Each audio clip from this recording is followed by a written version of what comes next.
Hello everyone, welcome back to our new video. आज के इस वीडियो में हम बात करने वाले हैं एक स्कैम के बारे में जो कि असम में हुआ है। मैं बात कर रहा हूँ विशाल फुकान स्कैम के बारे में, जिसमें 2200 करोड़ का स्कैम ये किया गया है।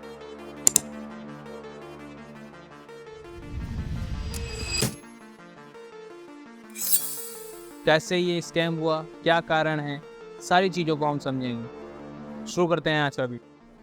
देखिए, असम में देखा जाए तो रोज नया नया कोई ना कोई स्कैम आता रहता है। आपने एक स्कैम और सुना होगा, स्वप्निल दास का स्कैम। उसमें भी कई लोगों के साथ फ्रॉड हुआ और उसको भी पुलिस ने अरेस्ट कर लिया है। अगर आप उसके ऊपर वीडियो चाहते हैं, क्योंकि उसके सपोर्ट में भी कई लोग आ रहे हैं कि जो जनता है वो कह रही है कि स्वप्निल दास ने स्कैम नहीं किया है। तो अगर आप उस चीज़ पे पूरा डिटेल वीडियो चाहते हैं कि रियलिटी क्या है, कि सही में कोई स्कैम हुआ है या नहीं हुआ है, तो आप कमेंट बॉक्स में बताएंगे, तब मैं आपको उसके ऊपर वीडियो दूंगा। आज हम बात करने वाले हैं विशाल फुकान के स्कैम के विषय में। ये असम का 22 साल का एक लड़का है जिसने लोगों का पैसा लेके उस पर स्कैम किया। किस तरीके से स्कैम किया, देखिए। इस लड़के ने, विशाल फुकान ने, लोगों से एक वादा किया कि मैं आपको 60 दिन में 25 से 30% का रिटर्न प्रोवाइड करूंगा। अब वो 25 से 30% का रिटर्न 60 दिन में प्रोवाइड करूंगा, जिस पे लोगों को लालच आया और लोगों ने कहा कि हाँ ठीक है, 2 महीने की तो बात है, 2 महीने में हम 25 से 30% का रिटर्न लेंगे और बढ़िया यहाँ से अपने पैसे को रिडीम कर लेंगे। लोगों का लालच ही उनको यहाँ पे ले डूबता है। लेकिन आपका यहाँ पे सवाल होगा कि जो लोग हैं वो किसी भी लड़के की बातों में क्यों आ गए। देखिए, सबसे पहले तो ये इंस्टाग्रामर, फिर इन्फ्लुएंसर है। ये इंस्टाग्राम पे अपनी लग्जरी लाइफ दिखाते हैं, इंस्टाग्राम पे रील्स बनाते हैं जिसमें ये अपनी लग्जरियस लाइफ दिखा रहे हैं, चीज़ें दिखा रहे हैं, जिसको देख के लोग थोड़ा सा यहाँ पे अट्रैक्ट हो जाते हैं। जो कि नई जनरेशन की अगर हम बात करें तो नई जनरेशन जल्दी अट्रैक्ट होती है, उसको ट्रेडिंग करना रहता है, तो वो यहाँ पे जल्दी अट्रैक्ट हो जाते हैं। लेकिन यहाँ पे अगर हम बात करें तो इन्होंने पैसा सिर्फ नई जनरेशन से नहीं लिया है, सबसे ही लिया है। उनका भरोसा इन्होंने कैसे जीता? उनका भरोसा इन्होंने जीता है गवर्नमेंट ऑथराइज्ड बॉन्ड से। इन्होंने उस बॉन्ड में खुद के और अपने क्लाइंट के दोनों के सिग्नेचर करवाए। तो उस बॉन्ड में साफ साफ लिखा है, मैं इसमें पैसा इन्वेस्ट कर रहा हूँ जिसमें 60 दिनों में आपको 25 से 30% का रिटर्न गारंटीड मिलेगा। और 60 दिनों से पहले ना आप इसमें पैसा रिडीम कर सकते हैं, और 60 दिनों से पहले ना ही आप विशाल फुकान से सवाल कर सकते हैं कि मेरे पैसे आप मुझे वापस क्यों नहीं कर रहे हैं या मेरे पैसे कहाँ पे हैं। ये उस चीज़ में साफ साफ लिखी गई है। और साथ ही उसमें यह भी लिखा गया है कि जब मैं या मेरा क्लाइंट यहाँ पे इन्वेस्ट कर रहे हैं तो हमने किसी भी लीगल एडवाइस नहीं ली है, क्योंकि ये हमें लगता है कि एक फालतू खर्च हो जाएगा, फालतू एक्सपेंस हो जाएगा, जिसमें हमने किसी भी यहाँ पे लीगल डॉक्यूमेंट या फिर लीगल एडवाइस नहीं ली है, या किसी वकील की यहाँ पे कोई भी एडवाइस नहीं ली गई है, कोई यहाँ पे इंक्लूड नहीं है। ये हम अपनी स्वेच्छा से यहाँ पे सिग्नेचर कर रहे हैं, और इसके लिए कोई भी हमसे रिडीम करने के लिए 60 दिन से पहले नहीं पूछ सकता है, ना ही इसको रिडीम किया जा सकता है। और साथ ही एक और यहाँ पे बात है जो कि कही गई है इस डॉक्यूमेंट में, कि यहाँ पे आप अगर इन्वेस्ट कर रहे हैं तो आप इन सब बातों को या इन सब बातों का जिक्र बाहर किसी से नहीं कर सकते हैं। अगर आपने इन सब बातों का जिक्र बाहर किया तो ये जो यहाँ पे आपने साइन किया है, ये जो डील है, ये यहीं पे क्लोज हो जाएगी, आपका पैसा आपको लौटा दिया जाएगा, कोई भी रिटर्न आपको यहाँ पे नहीं दिया जाएगा। अब यहाँ तक आपको बात समझ में आ गई?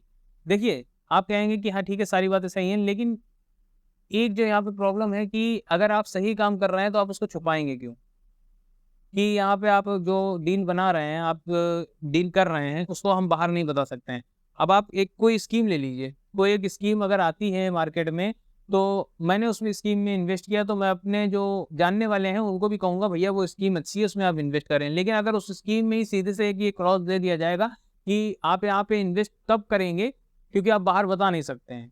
क्यों भाई? अगर स्कीम इतनी अच्छी है तो हम बाहर बता क्यों नहीं सकते हैं? लेकिन यहाँ पे लोगों ने या तो इसको पढ़ना जरूरी नहीं समझा, और पढ़ा तो ध्यान देना जरूरी नहीं समझा, क्योंकि उनके लिए वो लालच 25 से 30% का जो रिटर्न मिल रहा था वो ज़्यादा जरूरी था, और उन्होंने यहाँ पे साइन कर दिया है।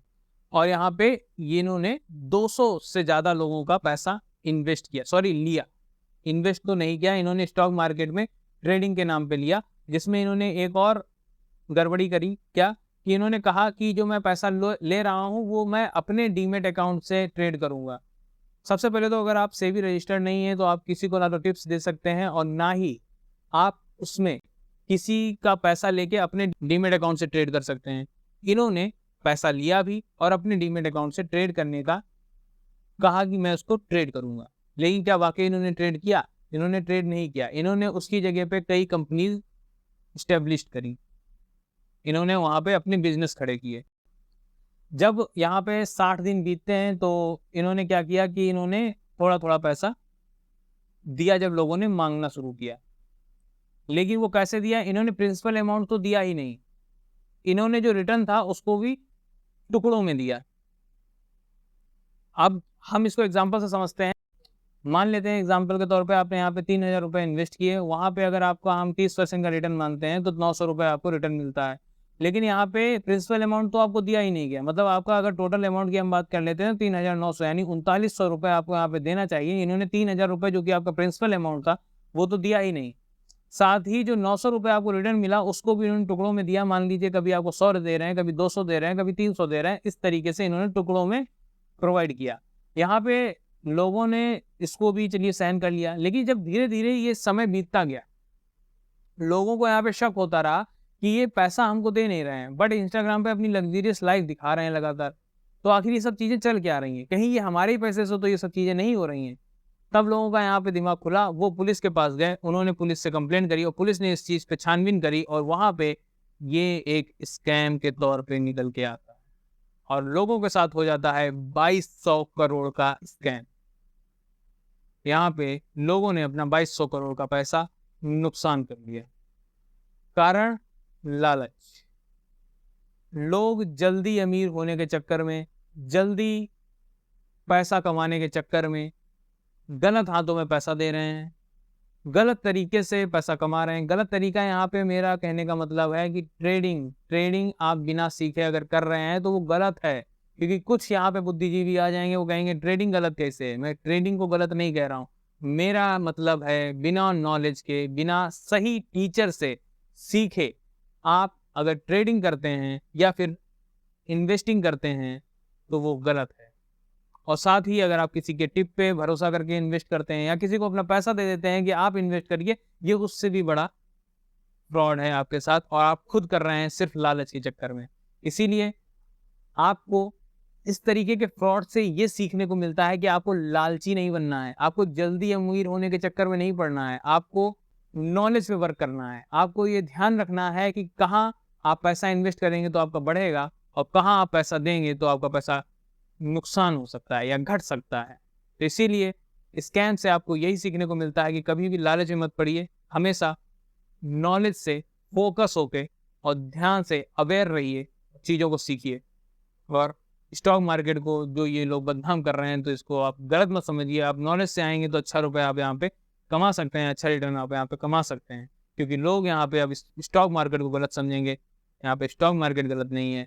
यहाँ पे जो लोग ये अनजाने में अपने पैसे को दे रहे हैं इस तरीके के लोगों को, जो स्कैम कर रहा है वो तो गलत है ही, लेकिन आप लालच में आके बिना किसी चीज़ को पढ़े, बिना किसी को चीज़ को जाने पैसा दे रहे हैं तो आप भी वहाँ पे उतने ही जिम्मेदार हैं। क्योंकि पैसा आपका है तो नॉलेज भी आपकी होनी चाहिए, जानकारी भी आपकी होनी चाहिए।